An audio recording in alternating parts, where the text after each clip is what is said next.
Travel presented by Vintage Guitar Magazine with your host, me, James Patrick Regan, otherwise known as Jimmy from the Deadlies, and today I'm speaking with singer and guitarist Michael Sweet, most recognizable from his band Stryper, but also was in the band Boston and Sweet and Lynch, among other projects. In our conversation, Michael tells us why a solo album. It's his 11th solo album and tour plans behind the album. Michael discusses his home in Massachusetts and his time as the worship leader at his home church. Michael takes us through his youth in Southern California and his original band, Rox Regime, that played a lot with hair bands whose names we all know, and the transformation to Stryper. Michael takes us through his gear through the years and his obsession with tone and how the yellow and black color scheme came about, and the guitars he's currently playing, Sully electrics and Godin acoustics. Michael talks about his guitar heroes early on, and he talks about his home studio, as well as the studio where his band tracks and mixes, and he talks about his production work for his band. Michael takes us through his work with George Lynch and the band Boston, and the possibilities of working with them again. Michael talks about the future of Stryper and the logistics of getting the band together with all the members living across the country, and he talks about tour plans for Stryper. To find out more about Michael, you can go to his website, michaelsweet.com. That's MICHAELSWEET.com. Please subscribe, like, comment, share, and most of all, review this podcast. I'd really appreciate it. And please support Vintage Guitar Magazine and all the wonderful things they do for us guitar players, because they do so many wonderful things for us guitar players. Here's my friend Michael. Hello. Hey there, Michael. How are you? Good. It's just an honor to speak with you. I appreciate your time. Nice to speak with you too, man. Thanks for taking the time to talk to me, and I'm honored. So. Oh, don't be. I'm honored. I realize you're very prolific, but why a solo album? Well, I mean, this is, I think, if I'm correct, this is going to be my 11th solo album release. Okay. And, I've been doing solo albums since 94. Wow. I wanted to release solo albums back in the 80s, and it's not an ego thing at all for me. What it is I'm ADD, ADHD, OCD, and my mind is just constantly racing, and I have songs in my head 24/7. Sure. And to do it only with one project, one group, yeah, I'd be limiting myself, and I think I'd go crazy actually if I couldn't express those musical thoughts, So that's where I'm at, and that's why I keep releasing solo albums. Right on. And are you planning on touring behind it, or? Well, that's always the question. It's difficult because Stryper is so busy. Sure. We're always doing something. I try to go out and do solo touring and put something together, but it just never seems to pan out. But I would say for this album, it's possible that it could work out, and it should work out because it's a completely different genre, a different market, if you will, and hopefully I'll be able to do something. Yeah. Kind of aside from that, do you play at your home church? Like, are you a regular at your home church? I used to be. There was, when I moved back here in '95, we became part of a home church, and I wound up being the worship leader. Oh, right on. Yeah. I wound up leading the music every Sunday, and I did that for a while, for a few years. And then I got busy again in music and started traveling, and I wasn't able to do that. They hired a real worship leader. And, I haven't really gotten back into that on a regular basis in terms of playing for churches. I do on occasion play, but not every Sunday. Sure. And when you're doing that, are you playing an acoustic guitar, or are you bringing in your electric, your whole rig? Usually an acoustic, but sometimes in an electric. But usually it's an acoustic. And, I love acoustic guitar is a different animal. Sure. And I love it. This is my opinion. It doesn't really matter, but I'll say it. There's a lot of guys that play electric guitar and then they get on an acoustic and, you wonder if it's the same guy. Sure. And then vice versa. Yep. I've always played acoustic ever since I was a little kid, and I kind of kept at it. And it's a different dynamic and a completely different animal, but I love playing both electric and acoustic. Sure. And So you said when you came back here and you started playing in your home church. Where's here? Where are you based out of now? Well, I moved back to Massachusetts in 1995. Oh, wow. Yeah. Are you originally from Massachusetts? I am not. I'm originally from California. What the hell are you doing in Massachusetts? I know. Well, it is a question a lot of people ask. Basically, we wanted to get out of California. Okay. For a number of reasons, and not to disrespect anyone that still lives there. Yeah. But it just wasn't for me anymore. I was born and raised there. Yeah. And I'm a California boy through and through. But, when I go back to California now, it just doesn't feel like home. Okay. And when I come back to Massachusetts, it feels like home. Okay. Fair enough. What was California like? So you grew up in Southern California, I assume? I sure did. I was born in Whittier, and then we lived in Fullerton, lived in La Mirada. Okay. Pasadena for a brief period. But I'm a Southern California boy, and, I was going to the beach every weekend, catching the bus to go down there and boogie board and surf. I always had a tan when I was younger, and, I'm that guy, and I loved California. I loved growing up there. Yeah. And at the time, especially back in the 70s and 80s, it was incredible. But, it's just so different now, and it's not really my thing. And I come back to Massachusetts, and I love it here, and it's just a different lifestyle. Sure. So you mentioned, growing up there, like in the 70s, what was Southern California like? Was there an opportunity for you to see live music when you were, in your teenage years? Oh yeah, man. I went down to the Strip every weekend. Did you really? I started going down there when I was 15 years old. Oh my God. So pre-hair bands. Yeah, and we were a house band at Gazzari's. Oh, Rox Regime or Stryper? That's when we were called Rox Regime. Yeah. And we were a house band. We played every weekend. We played with Mickey Rat, who became Rat. Sure. There was another group called LA Boulevard. We played with them a lot. We would play and then walk down the street at the Troubadour and see Wasp, and then go back and play, and then walk down the street to the Whiskey and see Motley Crue. And it was kind of a crazy time, to be honest. So pre all those bands, did you see Van Halen or Quiet Riot when they were, when Quiet Riot had Randy and all that? Saw Van Halen after their club days. Never saw them in their club days, and they were a Gazzari's band as well. Uh-huh. And we just missed them by a few years. Yeah. But I'm a huge Van Halen fan, and when I say huge, I mean I would list them in my top 3 rock bands of all time. Sure. But I used to see bands like, I don't know if you remember a band called Smile. I do remember a band called Smile. Yes. Yep. I used to see Smile a lot. I saw Quiet Riot way back in the day, and Dubrow when they became Dubrow. Yeah. A band that Tim was in called Stormer. Sure, I remember Stormer. Yep. There's just so many bands. Steeler. Saw and played with Steeler, and when Yngwie was in the band briefly. Yeah. So, a lot of cool history, And Betsy Weiss and her band Bitch. Oh, of course. We played with Bitch, and we played with Witch. Oh, right. Too. A band called Witch. So, it was a Max Havoc, a band called Max Havoc, another band called VVSI. They were great. There's so many great bands. Great White. Yeah, of course. You played with them on occasion back in the day. Yeah. So, I look back at that on those times and those years, and I think, wow, what a blessing it was to be alive and in the middle of that time frame. Incredible. Sure. Yeah. And how seedy was the Strip at that point? It wasn't seedy. I mean, at least I didn't see it that way. Uh-huh.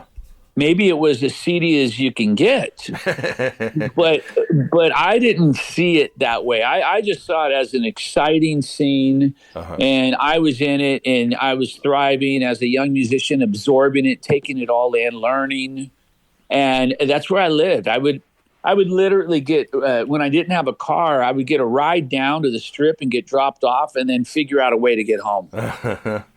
And I always did. I always figured out a way. I got a ride from somebody. I met met another, a couple guys that were into music or a couple pretty girls or what have you. And I always figured out a ride home, and it worked out.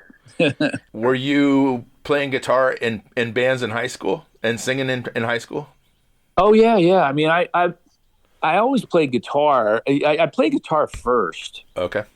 And my dad started teaching me my basic chords when I was 5. Wow. And I got my first guitar when I was 5. And I always loved guitar. I was always fascinated with guitar and guitar tone. And then I became the singer for my brother's band when I was 12, almost 13. And I didn't play guitar in his band. I kind of set the guitar down for a little while. Then I picked it up and started playing guitar again, and we became a trio. Okay.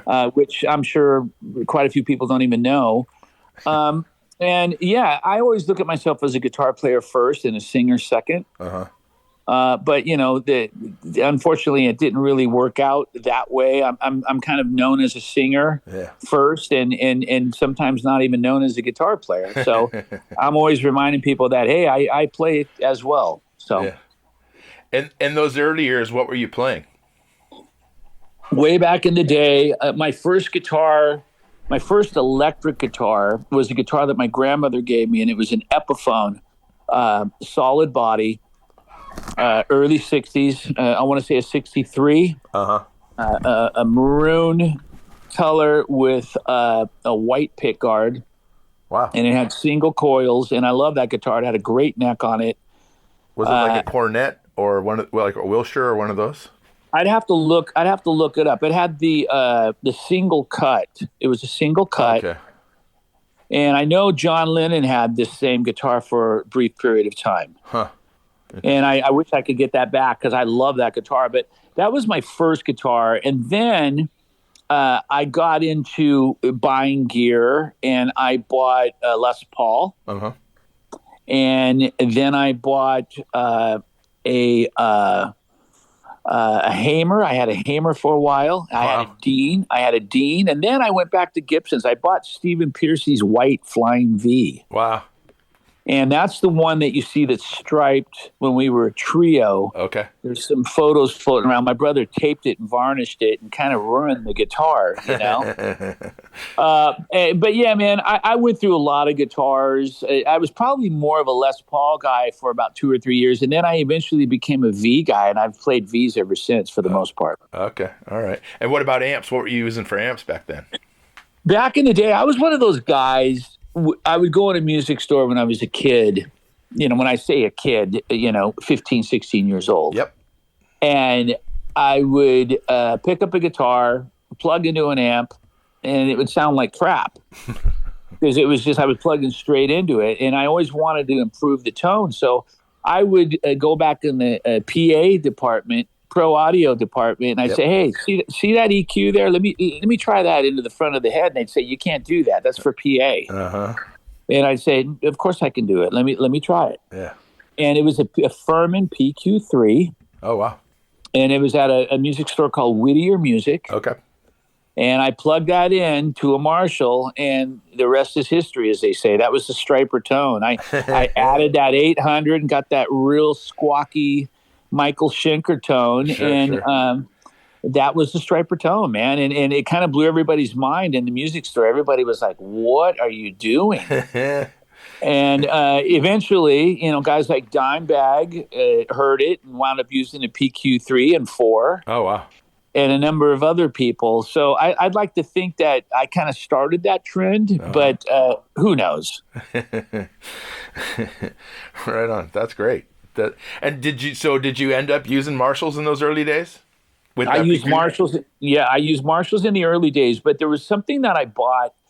I would go basically. I was always on a quest for tone, and I still am. Uh-huh. But I've mellowed in my old age. But back then, I would literally I couldn't contain myself. I would go out to pawn shops and music stores almost daily. Uh-huh. And in search of the ultimate piece of gear to give me my tone. So I went down to LA. I went to a music store down there, and I wound up to a pawn shop. I wound up finding a Lab series. Yeah. You remember those heads, right? The L11. Yep, L11. They made an L5. Yeah. But the L11 was the higher wattage head. And basically what I did is I took that head like an idiot, and I wound up not having a speaker come out of it. So the head really should have blown. Yeah. It was a hybrid head. It had a few tubes, but it basically solid state. And I preamped out into a Marshall. Uh-huh. And that Lab Series had a little semi-parametric on it. Yep, it did. And I would boost that 800, and that would be the tone. And we would play with Rat, and they would come up to me and say, "Man, what are you using?" And I would hide that behind my Marshalls. Uh-huh. And I'd say, "Hey, man, it's just a modded Marshall." And they'd be like, okay. And, that was the sound. And then it went from the Lab Series to the Furman PQ3. Okay, all right. Speaking of Rat, I mean, Rat was famously using a lot of Charvels and Jacksons, and I recall you being one of the first users of Jacksons. Yeah, Rat would come into Guitaris with all their Charvels and Jacksons, and I would think, wow, they've got some killer guitars. I was using, at that time, a Les Paul and an Explorer. Okay. And I eventually became a Jackson guy. Uh-huh. And that would be, I bought my first Jackson in 84. Uh-huh. It was white, Rhodes, and Robert taped it. And it became that infamous model that I used early on. And then I never signed a deal with Jackson, but I became an artist. Uh-huh. And I exclusively use Jacksons from 85 on. Okay. What are you using now? Right now, I use Sully. Okay. Oh, yeah. Guitars. I just saw them at NAMM. Yeah, and I love Sullys because, to me, this is my opinion again, they're the closest thing to an old Jackson. Yeah. They really are. When you pick those up, you feel like you're playing an old Jackson, and their quality, and I love them. And I love John Sullivan. He's a great guy. Yeah. And I'm a Sully artist. Right on. How about amps right now? Right now, for amps, when we travel and we do rented backline, I use Marshall DSLs. Okay. 2000s. I love the headroom on those. Yep. They're consistent and they're punchy. But in the studio, I'm using EVH heads. Okay. And we just tracked an album, and I used exclusively an EVH 5150 EL34 80 watts. Wow. And that thing rips, man. It sounds so good. So great. Yeah. Early on, you mentioned Michael Schenker. Were there? I assume Michael was one of your guys that you listened to. Who else? And besides Eddie Van Halen, of course. But were there other guys you were listening to? Were you listening to Gary Moore or anybody like that? Well, early on, when I started really absorbing all the players that I heard, it was definitely Michael Schenker. Uh-huh. And I never really thought that he rubbed off on me back in the day, but I can kind of hear it now in little notes here and little licks there, and in my vibrato to some degree, and even my tone. My tone, I've always loved that half-cocked wah sound. Yep. And he had that. Yeah. Mick Ronson had that. Sure, yep. Even to some degree, Ronnie Montrose had that. Yep. And I've always loved that. So definitely Michael Schenker. And then once Randy and Eddie came along, Eddie first and then Randy, to my ears, they were huge influences as well. And I've always loved John Sykes as well. He's a huge influence. And, guys like Gary Moore, of course. Yeah. I mean, I've never really learned Gary Moore licks. Uh-huh. And sat and tried to take that in, but I certainly have with Schenker and Eddie and Randy for sure. Uh-huh. In your travels, when you're looking for gear and stuff, did you ever run across Chris Romano at Black Market Music? You know what? I remember the name Chris Romano, and I know we've met. Yeah. But I'm not that familiar with Black Market Music, to be honest with you. Yeah. Yeah, but I tell you what, if I could have, I certainly would have. Yeah. I would have been there in a heartbeat. I mean, anything gear related, uh-huh. I'm the guy that's like, oh man, I got to go check it out. And I'm obsessed with gear. I'm a tweaker and a knob turner, and I drive everyone around me crazy. And now living in Mass, is there a music store or music stores that you go to regularly? There's a music store called the Pedal Shop. Okay. And it also has a secondary name called the Music Box. Okay. And that is in downtown Plymouth. And basically they offer every pedal you can imagine on earth, boutique pedals, really cool stuff. Yeah. They've got some vintage gear that goes through the store, but he also owns a store called Music Unlimited in Kingston, Mass. And they're more of a retail shop, and they sell Marshall, Fender, all that kind of stuff. Yeah. And what's your pedal collection look like? Oh my gosh, man. I've got a lot of pedals. Probably nowhere near as many as, a few other guys, but if I had to guess how many pedals I have, I would say well over 100. Wow. Easily. And I kind of use them all. I'm one of those guys, like when I'm going to the studio, I'll take 10 or 15 pedals, and the next time around, I'll take 10 or 15 different pedals. I'm always trying different delays, different choruses, and looking for that sweet spot and, something that just sounds better. Yeah. That's kind of always my thinking, like, let's make it better. And do I achieve that? Yeah, probably not, but I try. And this last time in the studio, 2 albums ago, I used the EVH 50 watt EL34 and the 6L6 head Stealth. And this time around, I used the EVH 80 watt. Okay. and it just had a little bit more oomph to it, and I loved it. But I use Mesa Boogie, Mark. I've got a couple Mark IVs. I love Marshall. I mean, there's nothing like a great Marshall head, and I'm always drawn to that Marshall tone. Sure. Do you have any? But I love boutique heads too. I love boutique heads like some of the like the Rev heads, and there's a lot of great stuff out there. Oh yeah, for sure. Do you have any sort of collection of vintage Marshalls? I don't have a collection of vintage Marshall, to be honest with you. I really don't. But I mean, if I was basically set free to go do whatever I want to do, and just be a hermit in Mexico somewhere, living on the beach in a trailer, I'd probably have lots of vintage gear, and that's probably all I would spend my money on.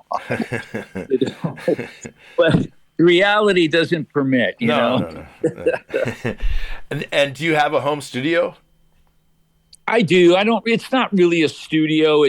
It's a man cave that I have that looks more like a Starbucks down there, and I've got some soundproofing put up in a little corner I go and sing in, and I sing into an SM7 Shure mic. Okay. And I use an Avalon Apollo, and I do excuse me, it's I'm trying to think of the company that makes the Apollo. And I can't think of the company, and you know who they are, an old vintage company that makes new gear now. Anyway, that's what I use. So it's all digital. It's all in the digital realm, and I've got an Avalon plug-in and a distressor plug-in, and that's what I sing through, and I love it. But I wouldn't ever record drums or loud guitars here. Okay, but you are recording your vocals there? Oh yeah, I track all my vocals here, and sometimes guitar solos. Yeah. Oh yeah. That's great. And where do you guys track the rest of it? We go to a studio called Spirit House. They're in Mass or somewhere else? That's out in Long Meadow, Massachusetts, and they've got all the gear, man, like vintage gear coming out of their ears, modern gear. It's beautiful studio, and that's where we go and track all the basics. And then I come home and I track vocals and solos here. And then I go back and we mix there. Sure. That's great. I remember early on we were listening to Steely Dan to check our stereos and stuff. Oh, yeah. but I also remember that we were listening to Hell with the Devil. I mean, that album sounded so great, and that was our test if it was a good stereo or not. Well, you know what? You know what's interesting about that album? Love Us or Hate Us. That was a very cutting edge album, way ahead of its time. Absolutely. And especially sonically. And the reason why I say that is we tracked at a place called Master Control, and they were the first studio. This is what I was told. Uh-huh. They were the first studio to have a Mitsubishi 32-track digital machine. Okay. So we tracked that album in the digital realm, and man, that album is as clean and punchy as it gets. It really is. Yeah. And we did some crazy stuff. Like instead of 2 tracks of rhythms, we did 4 tracks of rhythms. Everything was times 2, you know? Yeah. And it paid off. It was just a wall of guitars. And the drum tones, the kick drum, everything about that album is just Punch City. And I listen to that album and it sounds great today. Yeah, yeah. And was that self-produced or do you guys have a producer? We had a producer. His name was Stefan Gelfast.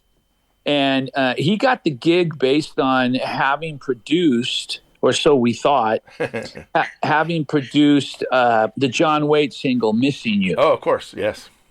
But we found out after the fact that wasn't entirely true, or the way it was presented to us. But putting that aside, we co-produced that album. So we were producers as well. And it's especially, and not to pat myself on the shoulder, but especially me, I'm that guy that's always there. If the session's 12 noon to midnight, I'm there at 11 and out by 1 a.m.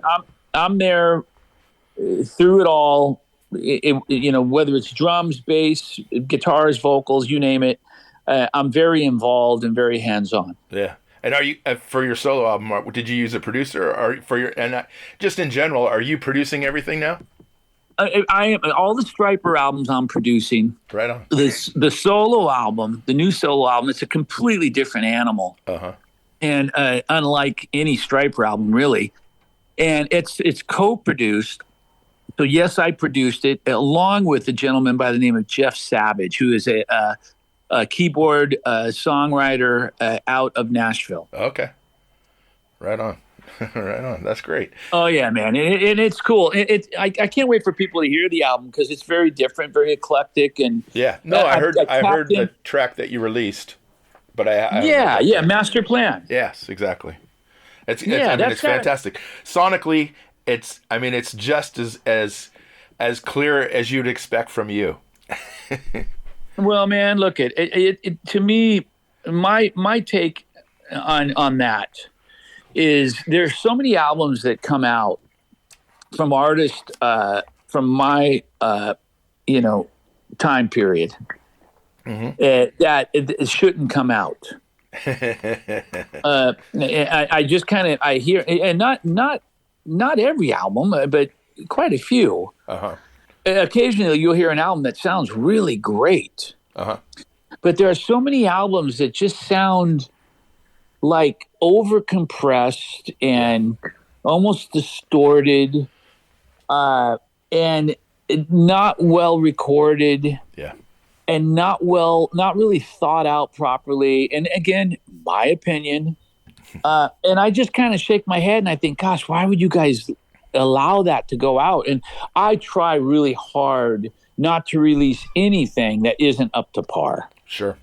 I really do. Now, do I succeed at that? Probably not. But I try. Yeah. How'd you guys come up with the Yellow and Black Attack? Well, Yellow and Black Attack, you mean the first album? Or the color scheme that you guys were using. Well, I'll tell you what. If you interview me and then you interview my brother, you're probably going to get two versions of that. Okay. And I love my brother. I love my brother to death. But I recall when we were Rox Regime, one day his drum, walking in the garage, and he's painting his drums yellow and black. Okay. And they looked an awful lot like Edward Van Halen's Bumblebee guitar. Sure. And this happened after that first album came out, Van Halen. Yeah. So I'm going to say that had a lot of influence on our Yellow and Black. Uh-huh. Okay. And then eventually it just continued to grow. And one thing got striped and another, and then the cables, and then our clothes, and then the walls and everything. Yeah. And it got to a point where if you walked in our garage back in 1983, you would definitely possibly get a headache, or if you were prone to strokes, you might have a stroke, because it was a lot going on, man, and it was kind of crazy. Yeah. But that's part of who we are, and the visual side is just as important, obviously, as the musical side. Yeah. Yep. How'd you get hooked up with George Lynch for Sweet and Lynch? Well, Serafino at Frontiers reached out to me. Okay. And said he wanted to do a project that sounded like Dokken with John Levin and myself. And as much as I love John Levin, I think he's a brilliant guitar player. I said to Serafino in an email, I said, well, why don't you just go for the guy who was in Dokken? Sure. And, let's really go all the way. And he said, well, do you know him? I said, yes, I do. And I'll reach out to him. And I did. And the rest is history. I mean, George said, sure, I'm in. And we've recorded, I want to say, 3 albums together. Wow. And we may do another album. Who knows? I really don't know. I've gone on record to say that the only way I would do a 4th album is if we do it like the first album. Okay. And that was with Brian Tichy and James Lomenzo. Okay. Yeah. Right. And those guys are badass. You're not gonna get a better rhythm team or department than those two. And that's the only way I would do it. And in order to make that happen, it costs money, and the budget would need to increase most likely. So there you go. When did you get hooked up with Frontiers as a label? Oh my gosh, that was back in, I want to say, I think 2010. Okay. They had licensed an album and released it. Okay. And that was when we were signed to Big 3. Okay. And we liked what they did. And then once we were out of the deal with Big 3, Frontiers was interested, and we were able to negotiate a good deal. And we've been with them since 2010. And I couldn't even tell you how many albums they've released. I want to say, oh, man, probably 10-ish. Yeah. And then you got to figure the 3 Sweet and Lynch albums, the 2 Iconic albums, and the 2 Sunbomb albums, and the Soul Driver album, and now a solo album. It goes on and on and on. A lot of albums. Yeah, exactly. And are they? I assume they're good to work with because you've been making so much music for them. They're great to work with, and I'll tell you, they are the only label I've ever worked with that allows us to do what we do and not hold our hands and not try to tell us what to do. Sure. And who really believes in what we do and appreciates what we do and respects what we do. And, that goes a long way. Yeah.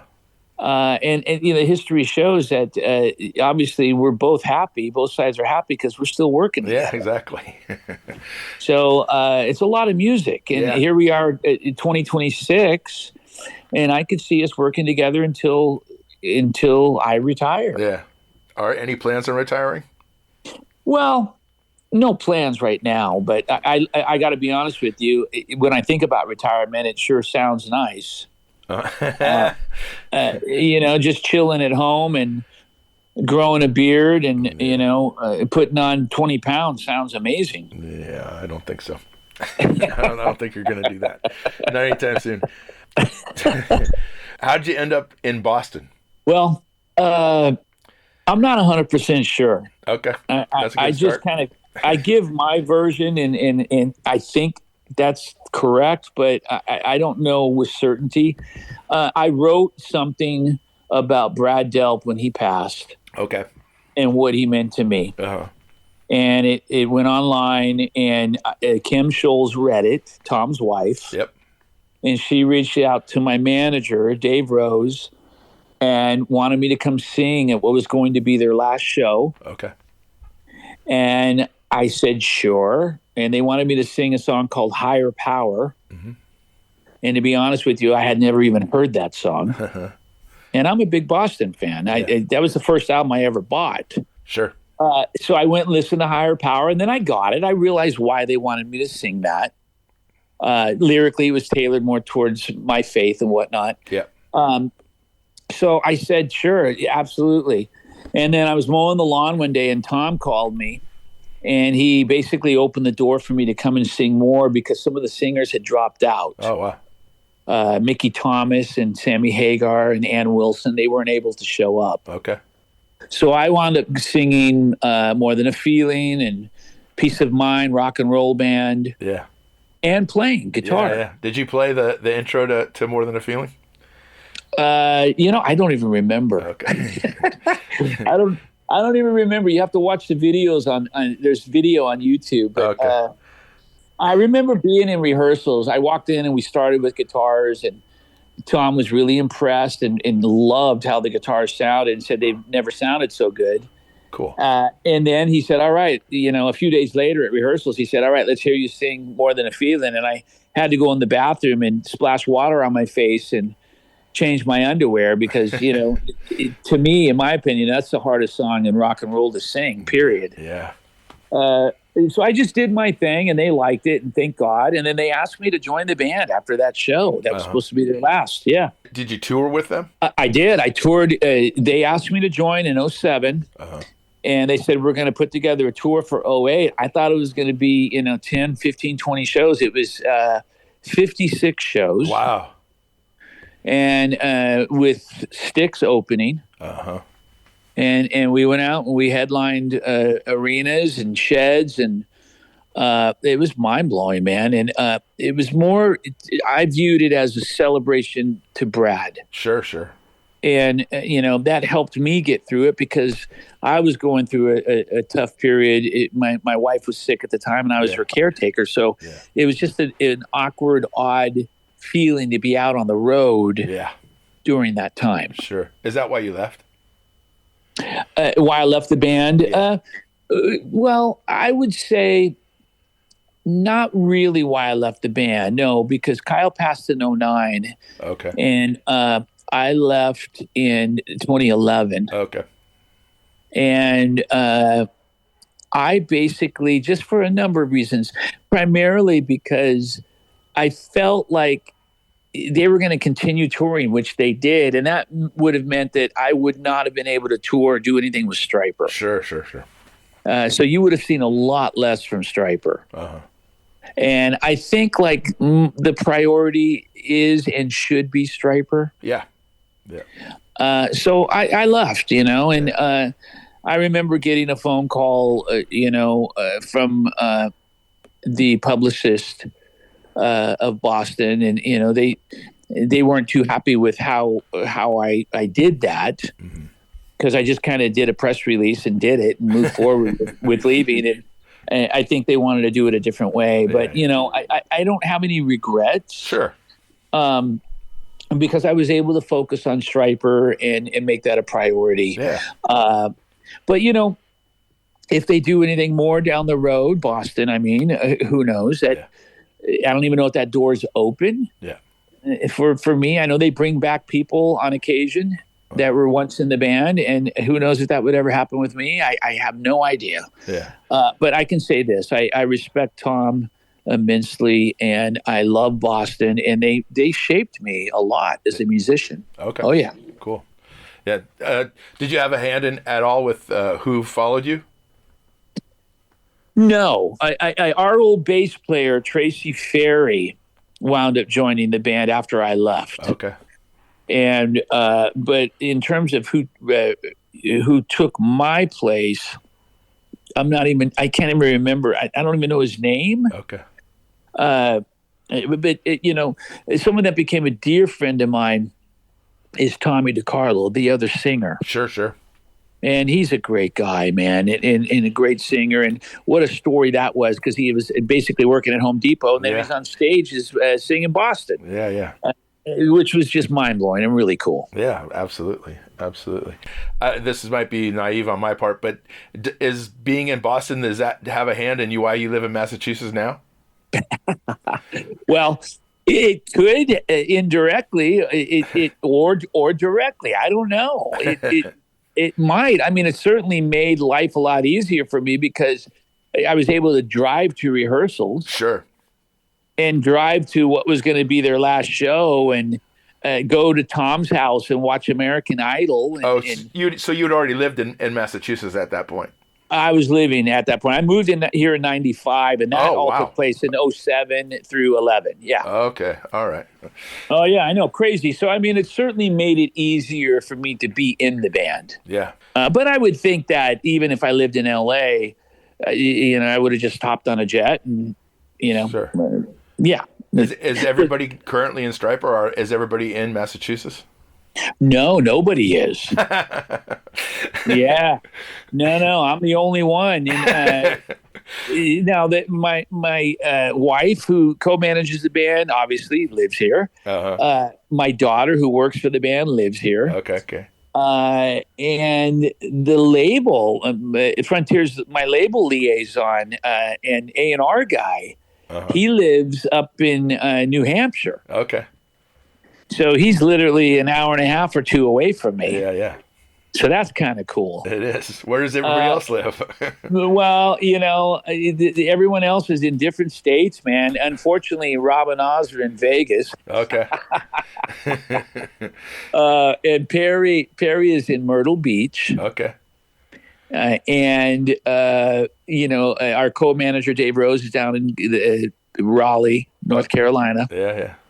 We're kind of all over the place. Our crew guys a couple of them are in Maryland, and one guy lives in Texas. Okay. And we're kind of all over the map, Yep. And for rehearsals, where do you guys hook up? Believe it or not, when we rehearsed, we were going to Nashville. That makes sense. And we had all of our gear at a place called Soundcheck. Yep, of course. And we moved our gear just a few weeks ago from Soundcheck to Massachusetts. Oh, wow. Okay. And we'll probably be rehearsing here. It could be in my little studio downstairs. Uh-huh. We do like little, powered speakers and electronic drum kit thing. Yeah, of course. Yeah, and we just rehearse, and then we go out and do the real deal with backline, or if we're on a big tour, we'll be pulling a trailer with our own gear. Yep. Do you ever spend time in the town of Boston, the city of Boston? I do, but not often. I would say a couple times a year. Yeah. Yeah, and I love it. Whenever I go to Boston, I absolutely love it. Actually, you know what? I spend more time than a couple times a year because I go to so many doctor's appointments there. So it's actually more like 4 or 5 times a year. Okay. Between my eye and my thyroid issues. So I do actually go to Boston more than I thought. What's your eye issue? Yeah, I had a detached retina twice. Oh, yeah. So I go up there to get checked out. Yeah. They keep a close eye, no pun intended, on my eye. Yeah. And then I go and get my thyroid checked as well. I have another appointment in June. Okay. I'll be going back. So, yeah. When you were a kid, GIT had probably just started when you were a kid, and it was probably specifically a jazz school. But do you ever give any thought when you were a kid to go into GIT or Northridge or any of the music schools like Berkeley in Boston? I have, and I've had people ask me, and literally people that work there ask me. And I've always felt I'll be honest, a little intimidated to do that, and mainly because I'm not a theory guy. Yeah, but still. It would be more of a thing where I just go in and I tell people what I do. Yeah. And show them what I do and the history of what I've been through and how I accomplished this and that, tone-wise and whatnot. Yeah. But I'm not a theory guy. I can't sit there and, tell you every note I'm playing and what scale I'm playing. But I don't read music. I can chord chart very, very well, actually. Good. But, that's always been a little bit of an intimidating factor for me. But it's something I would love to do. And maybe someday before I leave this earth, I'll have a chance to do it. Right on, right on. Apart from your solo work, how many dates is Stryper doing this? In a year, say this year. Oh man, I tell you what, last year we didn't do a lot. I want to say maybe 30-ish, maybe a little more. This year, I don't think that many at all. I mean, wow. So far we've only got like 3 or 4 on the books. But we tend to do that. Like, we're not a band that goes out every year and oversaturates the market. Sure. So many bands do that. Yeah. And they're out there, every year playing the same venues. And then I start to notice in their videos that there's, 100 people in the crowd. Yeah. Yep. And 5 years ago, they had 1,000 people in the crowd. For sure. And I just think because they're oversaturating and people don't necessarily want to see bands like us every year. Mm-hmm. Now, I mean, I'm sure some people will argue with me on that and say that's just not true. But I mean, the videos don't lie. Oh, no, it's true. It's definitely true. The ticket sales don't lie. You can definitely oversaturate. If you're a huge artist, like, pick one, and you're out there playing stadiums, that might be a different story. But for bands like us, I just think you got to be careful. So we try to alternate touring with recording or other projects. Okay. And that's why I do side projects and solo projects and whatnot to just keep it moving. Yeah, for sure. Makes sense. Do you do like Monsters of Rock cruise or any of the cruises? Oh gosh. We're doing Monsters coming up. Okay. We're gonna be on the cruise this year, and then we're also going to Italy. We're doing a Frontiers Festival. Oh, right on. And we've got a few other things going on. We've got a new record we're finishing up. I'm going to be singing for the next month and recording solos. Okay. And that'll get mixed in March, and it'll be released this year. Right on. So I would say in terms of touring, next year will probably be a lot busier. Cool. What's your guitar collection look like at home? Oh gosh, I always joke with my wife about that. I say not that much, not that big of a collection. Then she says, "Really?" And we go open up the curtain. I've got a decent amount of guitars, but I'm nowhere near the collector of like a Dave Amato or anybody like that. Well, let's hope not. Dave's got like a warehouse full of vintage guitars, stuff he's never touched. Oh my gosh, I've got. If I had to guess right now, definitely probably about 50-ish guitars. Okay. And is it like Gibson? Is there anything vintage in there, or is it Gibson and Jackson and Sully heavy? Yeah, not a lot of like old vintage 50s, 60s, or even 70s guitars. I've got a few, but I've got a few Jackson guitars, absolutely old originals. I've got some nice Gibsons, some Les Pauls. I've got some PRS guitars that I played with Boston that I love. Of course. And, just lots of odd and end Stryper guitars over the years. Some acoustic guitars, but nothing that would make you go, oh my gosh, that's worth how much, $100,000? Nothing like that. But just guitars that I like, that I use, that appeal to me, that sound great, that play great, and I enjoy owning and playing. Yeah. Is there an acoustic guitar that you prefer to use? Back in the day, I used to use Guilds. Oh, right on. And I loved them. Yeah, of course. I'm a Gibson guy too, but I always liked the way the Guilds sounded, and that's what I used on all the old Stryper albums. Okay. Nowadays, I'm an artist with a company called Godin. Oh, of course. And I love their stuff. They just came out with a new acoustic guitar that I think is amazing for the money, bang for the buck. What model is that? What's that? I'm trying to think of the model number. It's a brand new guitar. Okay. And it's like a large body standard acoustic versus their typical Acousticaster or something like exactly. that. Yeah. Great guitar. And then I was also an artist with Washburn, and they made me a few signature models. Okay. that are really cool, man. Custom one-off acoustics that I love. Sure. So outside of all this music and everything and performing and recording, what do you do for fun? What are you doing? Oh, man, not a lot. Not a lot. I mean, to be honest with you, a day in the life of Michael Sweet would be staying in your jammies and, working on music in your jammies, and then basically, taking a walk, getting some fresh air, maybe running some errands in the car. What's the temperature outside right now? Oh God! Right today, I think it's 30. We were a few days ago. We were like single digits. Yeah. And we've got about 2 feet of snow outside. Yeah. So it's a different world here, but I love it. I love the different seasons, and I like snow, and I like when it melts and it gets warm and the flowers bloom, and I love it. I love the fact that it's not hot all the time or not cold all the time. Yeah. Are you a coffee drinker? I am, unfortunately, and I think my kidney stones don't appreciate that.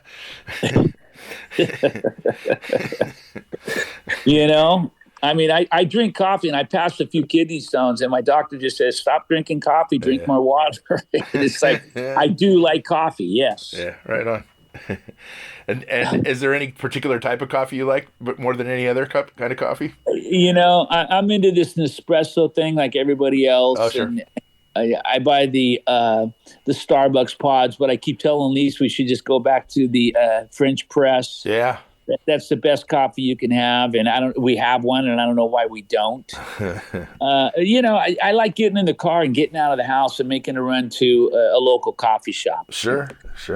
Right on. Well, Michael, it's been an honor to speak with you. I really appreciate your time. This has been great for me. Oh man, dude, look thank you. Great job. And I hope you're enjoying some warm weather. Yeah. Well, I'm in California. I'm in San Francisco, outside of San Francisco. Okay. So you get a little chilly there too from time to time. Oh yeah. Yeah. No, it's 30 in the morning. It's 30. Yeah. So then it warms up to a nice warm, sunny 32. Well, thank you, sir. Hey, brother, you have a great one. Stay out of trouble, and come see us. Come see us when we're in town, okay? I will. All right, bro. All right. Thank you. See you, my friend. Take care. Bye-bye. Bye-bye. Thanks for listening to Have Guitar Will Travel. You can catch up on all the things I'm doing at thedeadlies.com, and I'm on all the social media platforms as well. And please support Vintage Guitar and all the wonderful things they do, because they do many, many wonderful things for us guitar players. Thanks. Please subscribe. Please tell a friend, and I'll see you guys next week. Bye, guys.